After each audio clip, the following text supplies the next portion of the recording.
এই তুমি সত্যি করে বলো তুমি কোন দেশের বল? তুমি কি চোখে দেখতে পাও না আমি ব্রাজিলিয়ার বল?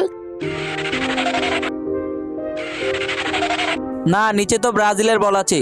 তুমি সত্যি করে বলো তুমি কোন দেশের বল? না, আমি আর্জেন্টিনার বল।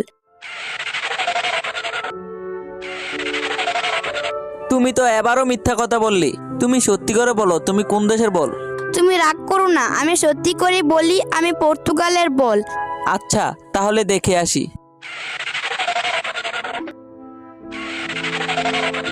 তুমি তো আবার মিথ্যা কথা বললে। নিচে তো পর্তুগালেরও বল রয়েছে। তোমাকে দেখছি আবার মেরে উড়িয়ে দিতে হবে। আমাকে গুলি করে মেরো না, আমি আমার আসল রূপ দেখাই। কিন্তু তার আগে তুমি যদি তোমার মাকে ভালোবাসো তাহলে ভিডিওতে লাইক করে চ্যানেলটিকে সাবস্ক্রাইব করে দাও। আর যদি ভালো না বাসো তাহলে লাইক সাবস্ক্রাইব করার দরকার নেই।